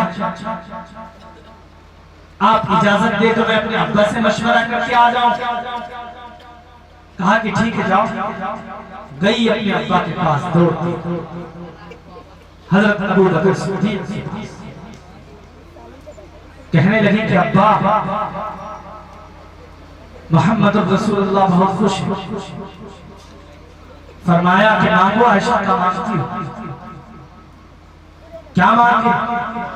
تو حضرت ابو بکر صدیق نے کہا کہ سنو، جاؤ جا کر کے مانگنا، پوچھنا محمد رسول اللہ سے کہ آپ عرش پہ گئے تھے، اللہ سے اور آپ سے گفتگو ہوئی، باتیں ہوئے تھے، کچھ راز کی باتیں ہوئی، ان راز کی باتوں میں سے کوئی ایک بات بتا دیجیے. دوڑتی ہوئی واپس آئی اور فرمایا کہ جب بتا دے محمد رسول اللہ تو واپس آ کر کے پھر مجھے بتا دے. میرے بھائیوں ذرا غور سے سننے کی ضرورت ہے. محمد رسول اللہ کے پاس گئی اور کہنے لگی اے محمد آپ عرش پہ گئے تھے، اللہ کے نبی آپ عرش پہ گئے تھے، آپ سے اور اللہ سے گفتگو ہوئی تھی، کچھ راز کی باتیں ہوئی تھی، ان راز کی باتوں میں سے کوئی ایک بات بتا دیجیے. آپ علیہ السلام تھوڑی دیر کے لیے خاموش ہوئی. شاید سوچا کہ یہ راز کی بات ہے، اگر بتاتا ہوں تو راز نہیں رہتا، اور اگر نہیں بتاتا ہوں تو صدیقہ کائنات سے وعدہ کر لیا بتانا پڑے. آپ علیہ السلام نے کہا اے عائشہ سنو، میں معراج پہ گیا تھا، اللہ سے اور میرے درمیان کچھ باتیں ہوئی تھی، راز کی باتیں ہوئی تھی. ان راز کی باتوں میں سے ایک بات یہ ہے اللہ نے کہا اے محمد تمہاری امت جو لوگ ایک دوسرے کے کام آئیں گے، ایک دوسرے کے لیے بھلا سوچیں گے، بھلائی کریں گے، کھانے کا انتظام کر دیں گے، جو بھوکا ہوگا ان کے کھانے کا انتظام کر دیں گے، جو ننگا ہوگا ان کے کپڑوں کا انتظام کر دیں گے، ان کو بغیر حساب و کتاب کے میں جنت میں داخل کر دوں. یہ اللہ نے کہا. پھر دوڑتی ہوئی آئی واپس حضرت ابو بکر صدیق کے پاس. حضرت عائشہ آتی ہے کیونکہ حضرت ابو بکر صدیق نے کہا کہ جو باتیں ہوگی مجھے آ کر کے واپس بتانا. اماں عائشہ کہنے لگی حضرت محمد رسول اللہ کہہ رہے ہیں کہ جو لوگ ایک دوسرے کے کام آتے، ایک دوسرے کے لیے جان دیتے، مال سے ہو دولت سے ہو، دین کی خاطر اللہ سے محبت کے خاطر یہ کام کرتے، ان کو اللہ تبارک و تعالیٰ بغیر حساب و کتاب کو جنت میں داخل کرتا ہے. حضرت ابو بکر صدیق دہانے مار کر رونے لگے. اماں عائشہ نے کہا کہ یہ تو اچھی بات ہے، تو خوشخبری والی بات ہے، ہم تو آئے تھے ایک دوسرے کی مدد کرتے رہتے ہیں، خدمت کرتے رہتے ہیں، ہم تو بھوکوں کو کھانا کھلا دیتے ہیں، کپڑا پہنا دیتے ہیں، مدد کرتے رہتے ہیں، اس میں رونے کی کیا بات ہے؟ میرے بھائیو ذرا غور سے سننا. حضرت ابو بکر صدیق نے کہا کہ عائشہ تو یہ سوچ رہی ہے کہ جو لوگ ایک دوسرے کی مدد کرتے ہیں، ایک دوسرے کے کام آتے ہیں، وہ اس کو اللہ تبارک و تعالی بغیر حساب و کتاب کے جنت میں داخل تو ضرور کر دے گا۔ لیکن سوچو اس کا دوسرا پہلو، سوچو اس کا دوسرا پہلو کیا ہو سکتا؟ جو لوگ ایک دوسرے کی برائی کرتے ہیں، ایک دوسرے کے لیے گڈھا کھودتے ہیں، ایک دوسرے کی زمین ہڑپتے ہیں، ایک دوسرے کے لیے ظلم و زبردستی کرتے ہیں اور نہ جانے کن کن چیزوں کی بنیاد پر لڑ جاتے ہیں، آپس میں ہی لڑ جاتے ہیں، ان کا سوچو کیا ہوگا قیامت میں۔ میں اس وجہ سے رو رہا ہوں میرے بھائیو، ذرا غور کرنے کی بات ہے۔ آج ہم اپنے دامن میں جھانک کر کے دیکھیں کہ ہم کتنے پانی، ہم کیا کر رہے ہیں۔ دعوے اتنے بڑے کہ کائنات کے پھیتے اکٹھے کرو اور دعوے کی لمبائی اور چوڑائی کو ناپو تو ناپ نہ سکو، لیکن جب اندر جھانک کر کے دیکھا جائے تو نہ نبی کی محبت ہے، نہ رسول سے محبت ہے، نہ اللہ سے محبت ہے۔ میرے بھائیو، اللہ سے محبت اور نبی سے محبت کا اگر معیار دیکھنا ہو تو حضرت عمر کا دیکھو، حضرت ابو بکر صدیق کا دیکھو۔ غزوہ تبوک کا موقع ہے، نبی نے فرمایا جس کے پاس جو ہے لے آؤ، جس کے پاس جو ہے لے آؤ۔ حضرت عمر سوچنے لگے کہ یہاں تو ابو بکر سے میں بازی مار لے جاؤں گا، میرے پاس تو زیادہ دولت ہے، ابو بکر کے پاس تو کم دولت ہے۔ حضرت عمر فاروق رضی اللہ عنہ گئے، آدھی دولت کو نبی کی بارگاہ میں۔ حضرت ابو بکر صدیق گئے، جتنی دولت اکٹھا کر سکے پوری نبی کی بارگاہ میں۔ ہونا تو یہ چاہیے تھا کہ محمد رسول اللہ سوال کرتے کہ ابو بکر تم کتنا لائے ہو اور عمر تم کتنا لائے ہو، تو عمر کہتا کہ میں آدھی سلطنت، آدھی دولت آپ کی بارگاہ میں اور آدھی چھوڑ دیا۔ اور حضرت ابو بکر صدیق کہتے کہ بس میں اتنا سا لایا ہوں، لیکن نہیں، یہاں پر اللہ تبارک و تعالی نے کہا کہ محمد ایسے نہیں، یوں سوال کرو کہ عمر تم نے کیا چھوڑا، ابو بکر تم نے کیا چھوڑا۔ تو عمر نے کہا کہ یہاں بھی ابو بکر بازی نہ ہوئے۔ کیوں؟ اس لیے کہ ابو بکر نے تو کچھ چھوڑا ہی نہیں ہے گھر پہ، ابو بکر نے تو ساری دولت نبی کی بارگاہ میں رکھی، اور عمر آدھی دولت کو چھوڑ دیے تھے نا، اور آدھی دولت کو نبی کی بارگاہ میں لے کر گیا۔ نبی نے اعلان کیا، صحابیوں اٹھ کر آ جاتے ہیں۔ میرے بھائیوں ذرا تصور دیکھو نبی کے محبت کا معیار، صحابیوں اٹھ کر آ جاتی ہیں۔ نبی نے کہا کہ جنگ پہ جانا ہے، جوانوں کی ضرورت ہے، آؤ تیار ہو کر کے آ جاؤ۔ صحابیہ اٹھتی ہیں، اپنے بچے کو گود میں اٹھا کر کے لے کر کے آتی ہیں۔ فرمایا محمد رسول اللہ میرے پاس تو کچھ نہیں، یہ دودھ پیتا بچہ آپ رکھ لیجئے، یہ جنگ میں اس کو لے کر کے چلے جائیں۔ نبی نے کہا کہ میری بیٹی لخت جگر، جنگ میں تو جوان کام آتے ہیں، نیزہ چلانا پڑتا ہے، تلوار چلانی پڑتی ہے، جوانوں کی ضرورت ہے، یہ تمہارا دودھ پیتا بچہ کس کام آئے گا؟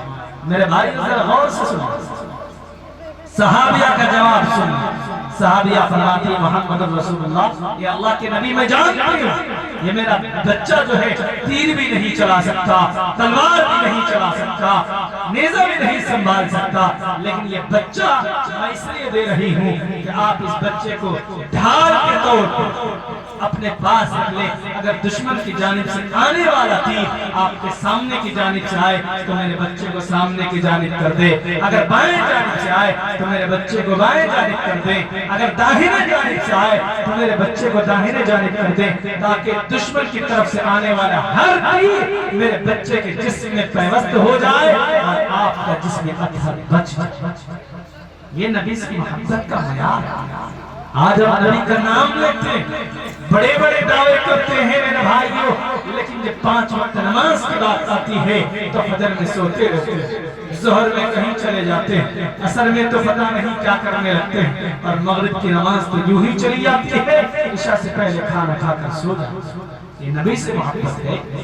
یہاں پوری رات بیٹھ کر آپ جلسہ سنیں، لیکن اگر نماز کی پابندی آپ کی زندگی میں نہیں آئی میرے بھائیوں، آپ کا کوئی وجود نہیں، کوئی وجود نہیں، رب کے یہاں آپ قابل قبول نہیں۔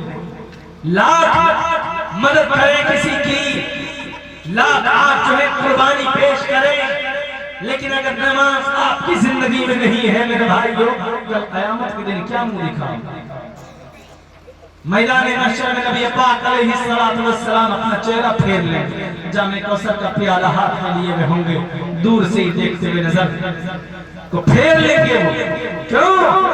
بے نمازی کا چہرہ اور پیشانی جو ہوگا وہ بہت کالا ہوگا، اور جو نمازی کا چہرہ ہوگا وہ بہت چمکتا ہوا ہوگا۔ محمد رسول اللہ اپنے امتی کو، نمازی امتی کو خود بہت پہچان جائے گا۔ اور جو لوگ گناہ کرتے ہیں، نماز نہیں پڑھتے ہیں، کل قیامت کے دن ان کا کیا حشر ہوگا آپ خود اندازہ لگا سکتے ہیں۔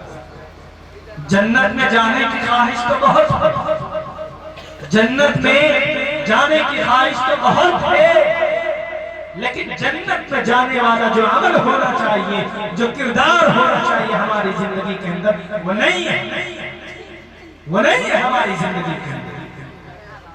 ہمیں قرآن کو طاق پہ سجانے کے بجائے قرآن کو ہاتھ پہ رکھ کر کے پڑھنا چاہیے۔ ہمارے مدارس کے علماء کرام قرآن کریم کو طاق پر رکھتے نہیں تھے، بلکہ قرآن کریم کو سامنے رکھ کر بچوں کو پڑھاتے تھے۔ انگریز آئے گا قرآن کو مٹانے کے لیے اس دھرتی میں 3 لاکھ قرآن کریم کے نسخے جلا دیے تھے 1800 صدی کے۔ انگریز اترانے لگا، چلانے لگا کہ میں تو کامیاب ہو گیا، میں جیت گیا۔ کسی نے اس سے کہا تھا کہ اس سے جیت نہیں پاؤ، اگر جیتنا ہے، فتح حاصل کرنی ہے، تو ان کے پاس جو دولت ہے، ان کے پاس جو قرآن کریم کی شکل میں اس کے پاس جو دولت ہے ان کو ختم کرو، مٹا دو۔ انگریز وہ پیکرا چلتا ہے، وہ چال چلتا ہے، 3 لاکھ قرآن کریم کے نسخوں کو اکٹھا کر کے وہ جلا دیتا ہے میرے بھائیوں، اور وہ اترانے لگتا ہے۔ اس وقت مولانا صاحب کے پاس آ کر کے کہتا ہے کہ میں تو جیت گیا۔ مولانا ایک بچے کو کھڑے کیا، کھڑا کر کے کہا کہ پڑھو، اور الحمدللہ رب العالمین سے پڑھنا شروع کیا اور سورہ ناس تک پڑھ دیا۔ انگریز دنگ رہ گیا، حیران و پریشان ہو گیا، اخیر کے اندر یہ کہنے پر مجبور ہو گیا کہ قرآن کو کوئی مٹا نہیں سکتا، اور قرآن کے الفاظ بھی ہے لا تبدیل لکلمات اللہ، اور قرآن نے دوسری جگہ کہا انا نحن نزلنا الذکر وانا لہ لحافظون، ہم نے قرآن کو نازل کیا اور اس کے حفاظت کے ذمہ دار بھی ہم ہیں۔ ہمیں ضرورت کیا ہے کہ ہم قرآن کریم کی تعلیمات پر عمل کریں۔ آج بھی وہی اللہ ہے جو کل تھا، آج بھی وہی خدا ہے جو کل تھا۔ صحابہ کرام دعا کرتے تھے، آسمان سے فرشتوں کی بارش کر دی جاتی تھی، فرشتے کی شکل میں آ کر کے جہاد کو فتح کرتے تھے۔ آج ہم سب کے اوپر جو پرم شکتیمان سپر پاور طاقت بیٹھا ہوا، آج ہم دعا کرتے ہیں لیکن ہماری دعا ہمارے سر سے اوپر نہیں جاتی۔ کیوں؟ ہم گندے، ہماری زبان گندی، ہم اتنے گندے ہو چکے ہیں، ہم اتنے گندے ہو چکے ہیں، ہم دعا کرتے ہیں لیکن ہماری دعا ہمارے سر سے اوپر نہیں جاتی۔ ہم اتنے گندے ہو چکے ہیں۔ میرے بھائیوں، آپ کو قرآن پر عمل کرنا ہوگا۔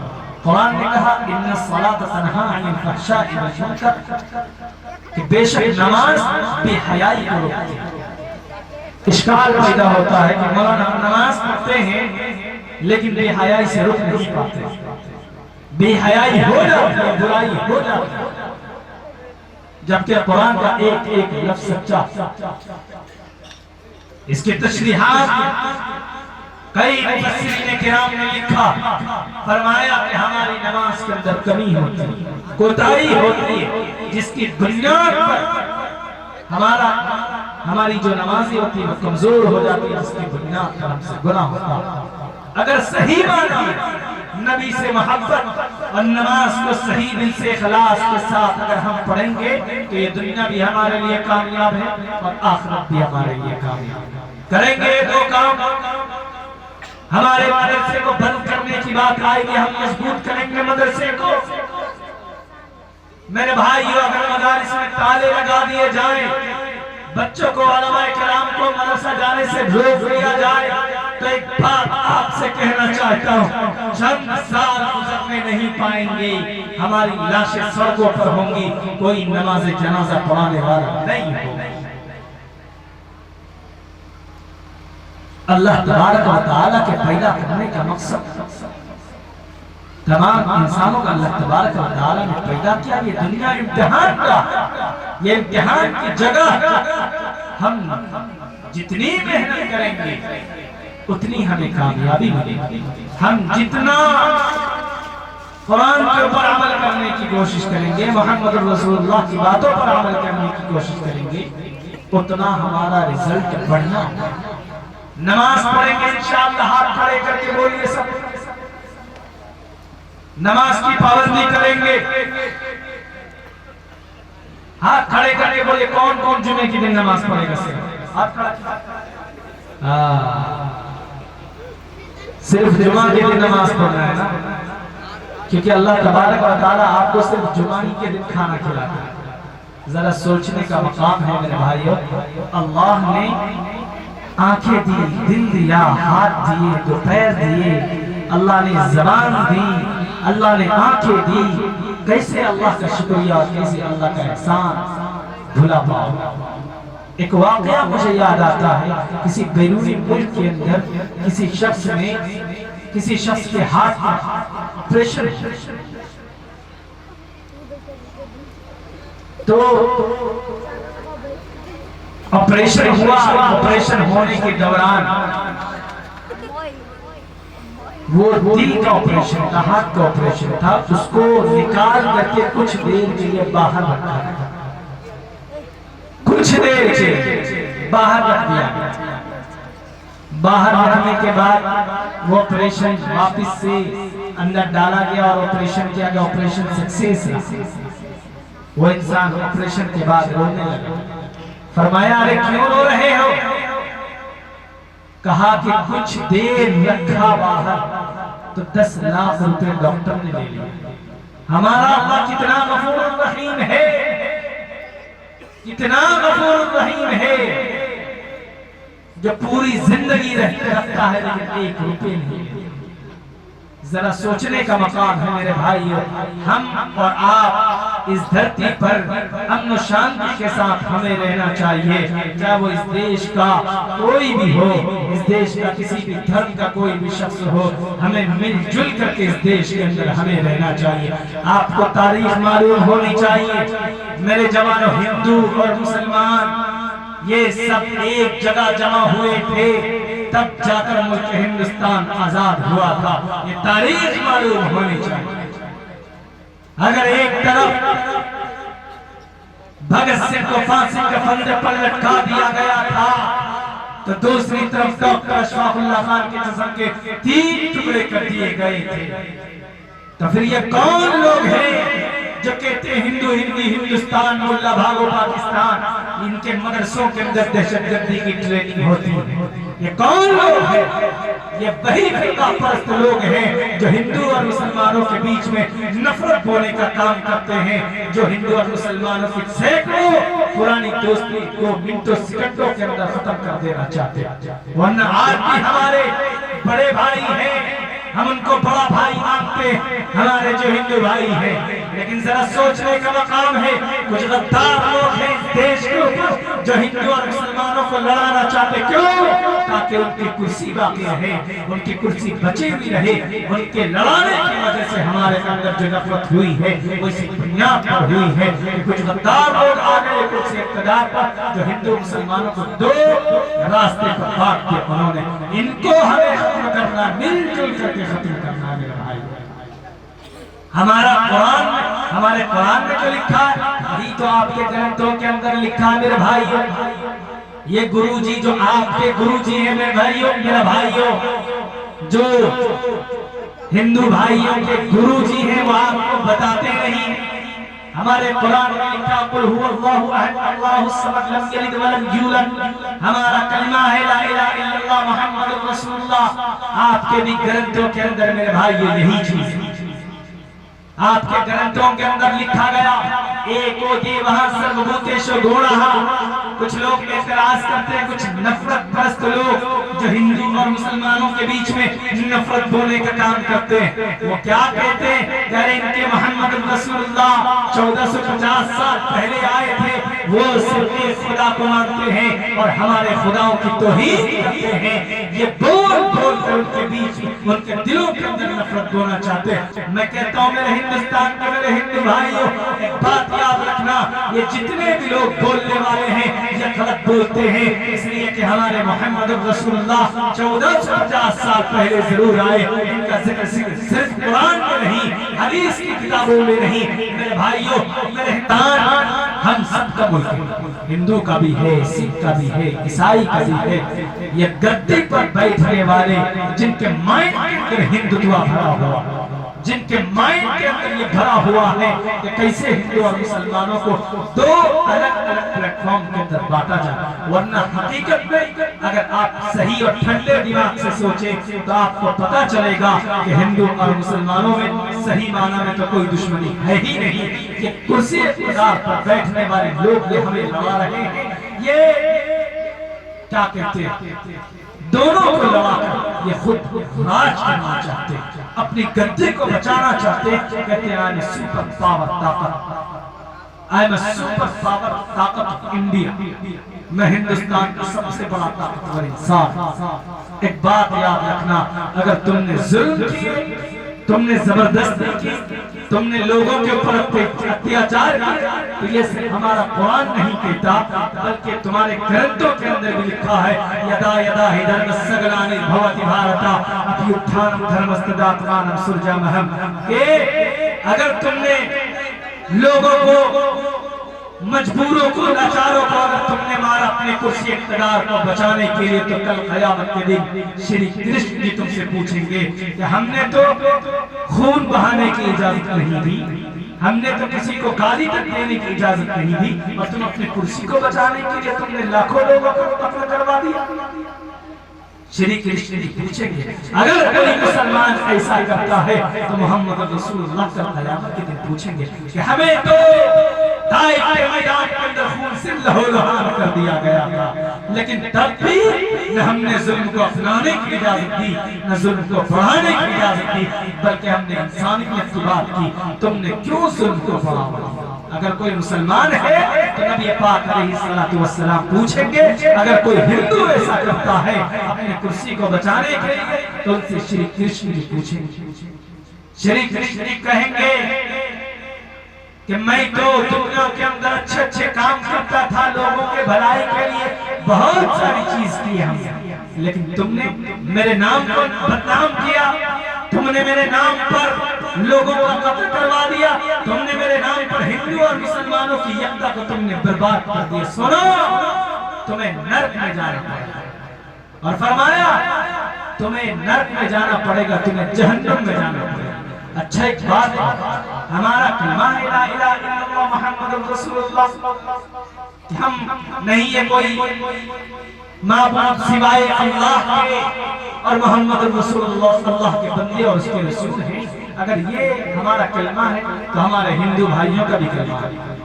ایک ہوتی وہاں سربھوتیش گوڑا, یکم برہم رتیہ ناستے نہا ناستے, کہ برہما ایک ہے, پرماتما ایک ہے, خدا ایک ہے, اسی کی عبادت کرنی چاہیے.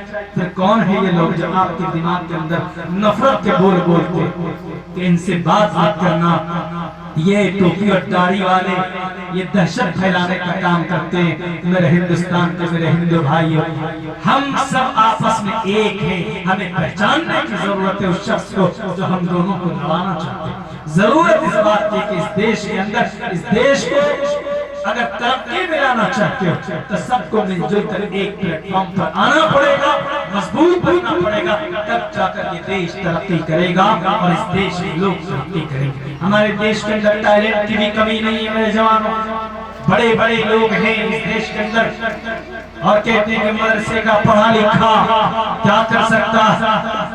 ڈاکٹر اے پی جے عبدالکلام مدرسے کی ابتدائی تعلیم مدرسے میں ہوئی, ہندوستان کو راکٹ لانچ کر کے دیا. مدرسے کا پڑھا لکھا ابو بکر محمد بن زکریا الرازی چیچک جیسی مہلک بیماری کا علاج کس نے کھوج کیا؟ تاریخ معلوم ہونا چاہیے. اس کا نام ابو بکر محمد بن زکریا الرازی ہے. ان کی ایک کتاب القانون جس کے اندر 10 لاکھ الفاظ موجود ہیں. اور تو اور میرے جوانوں، ابو القاسم الزہراوی کا نام آتا ہے. ان کی بھی ابتدائی تعلیم مدرسے میں ہوئی. میرے بھائی ایسے بڑے بڑے لوگ ہیں جنہوں نے مدرسے سے پڑھ کر کے ہندوستان کا نام کو روشن کیا. لیکن ضرورت یہ ہے کہ ہم لوگوں کو ایک پلیٹ فارم پر آنے کی ضرورت ہے. جو لوگ نفرت کی آنکھوں سے دیکھتے ہیں ان کو ہمیں ختم کرنے کی ضرورت ہے. ان کے دور کو ختم کرنے کی ضرورت ہے. میرے بھائیوں، کافی وقت ہو چکا ہے، لگ بھگ 1.5 گھنٹہ سے زیادہ ہو چکا ہے. انشاءاللہ حیات باقی، ملاقات باقی. ایک عہد کر کے یہاں سے اٹھیں گے انشاءاللہ. اس جلسے سے اگر 4-5 لوگ بھی اگر نمازی، پکے والے نمازی بن گئے، میں سمجھوں گا یہ جلسہ کامیاب ہو گیا. یہ جلسہ کامیاب ہو گیا. یہ عہد کر کے اٹھیں، سب لوگ عہد کریں کہ کم سے کم ہم نماز کی پابندی کریں گے، نماز نہیں چھوڑیں گے. یہ جلسہ کرانے کا تبھی فائدہ ہوگا، ورنہ یہ جلسہ کرانے کا کوئی فائدہ نہیں ہوگا. مقرر شعراء حضرات آئیں گے، اپنے اپنے تقریر کے ذریعے اور شعر و شاعری کے ذریعے آپ کو سنا کر کے وہ چلے جائیں گے، وہ اپنے گھر کو چلے جائیں گے. آپ کو کیا حاصل ہوگا؟ مزدور اگر کوئی مزدوری کرنے کے لیے جاتا ہے، اگر اس کو اجرت نہ ملے، پیسہ نہ ملے، تو پھر وہ مزدوری کیوں کرے گا؟ اس لیے میرے بھائیو، عمل کی ضرورت ہے. اللہ تبارک و تعالی سے دعا ہے کہ ہم سب کو کہنے سننے سے زیادہ عمل کی توفیق عطا فرمائے. آخر دعوانا الحمدللہ.